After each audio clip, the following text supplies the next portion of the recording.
In this video, we are going to look at how to predict the products in a double replacement reaction. So in a double replacement reaction, we have elements in each compound switch places. So here's our reaction framework. We have a compound with two elements in it, AB plus CD, and it creates two new compounds. So A and D combine, and then C and B combine together. So we're going to look at an example and talk through these two steps as we go through it. So our first step, we're going to write out the charges of all elements. So in this example here, we have potassium, which has a +1 charge, iodine, which has a -1 charge. We have magnesium, that has a +2 charge, and sulfur, that has a -2 charge. So we're going to be creating two new compounds, the compound AD and then the compound CB. And we're going to use the crisscross method to do this. So A is K with a +1 charge, and then D is sulfur with a -2 charge. So we take those two ions, we crisscross their charges, the 2 and the 1, and we get a new compound, K2S. And then we're also going to make the new compound CB. And so element C is the magnesium here with a +2 charge. And then element B is the iodine with a -1 charge. So we're going to take those two charges, the 2 and the 1, crisscross those, and we get the new compound MgI2. So these are two new products, K2S plus MgI2. And this reaction isn't balanced, and I'm not going to take the time to do that in this video. We're going to look at a few more examples together.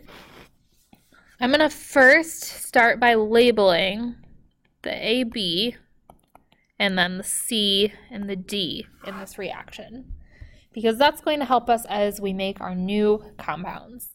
So the first thing I'll do after that is write out the charges.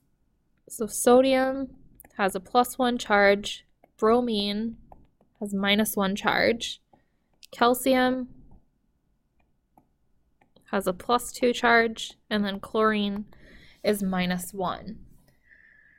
So I'm first going to be combining A and D together.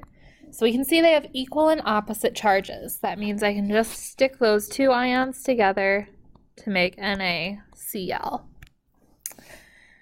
And then I need to combine C and D. So you'll notice that C goes first, and the reason why is because the positive ion in ionic compounds, that's called the cation, always goes first, and then the anion, that's the negatively charged one, goes second. So we're going to be combining Ca with a +2 charge with bromine that has a -1 charge. So again, we'll crisscross those charges, and our new compound is CaBr2.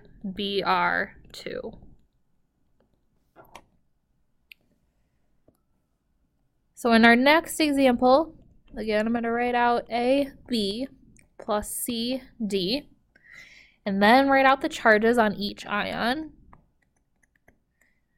And the charges, knowing that, that's from Proficiency 1D. And so if you're stuck on figuring out the charges, make sure you go back and watch that video. So we're going to create the compound AD first.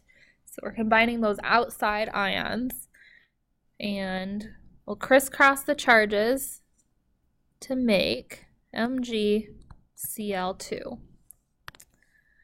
And then we're going to combine the two inside ions, so K plus 1, that combines with N-3.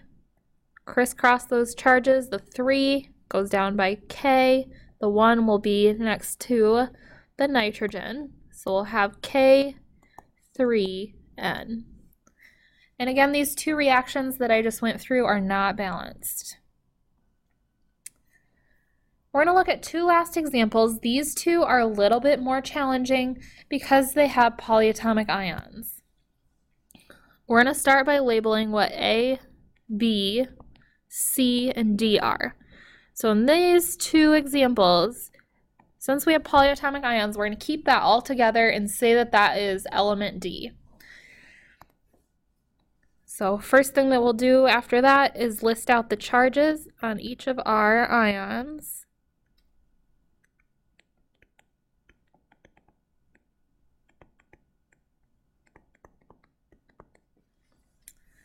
And we are going to combine the two outside ions, A and D. We see they're equal and opposite charges, so we have NaOH.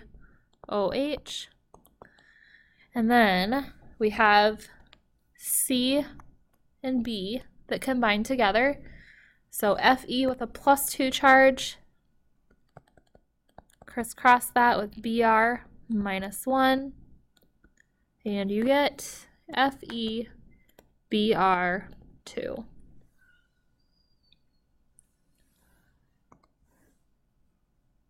Last example, we're going to label B as NO3. That's a polyatomic ion nitrate. We'll start out by identifying our charges. In this one, we have nitrate, that's a -3 charge. Lead, Pb, happens to be one of the metals with more than one charge. Lead can either have a +2 charge or a +4 charge. So we need to first figure out what its charge is. So we have two nitrate ions here. That adds up to a -2 charge. Remember that in ionic compounds, the plus charges have to cancel out with the minus charges. We can see that in this compound there's only one lead ion. So that means that this one lead ion has to have a +2 charge. So we have Pb +2. We don't have Pb +4. And then charges on K and Cl are +1 and -1. So we're going to first combine the Pb +2 with Cl -1. That will create PbCl2. And then we'll combine C and B together. So potassium has +1, nitrate is -1, so stick those two together since they're equal and opposite charges to get KNO3. And again, these two examples that we just went through on this slide are not balanced, so you can always go back and balance them.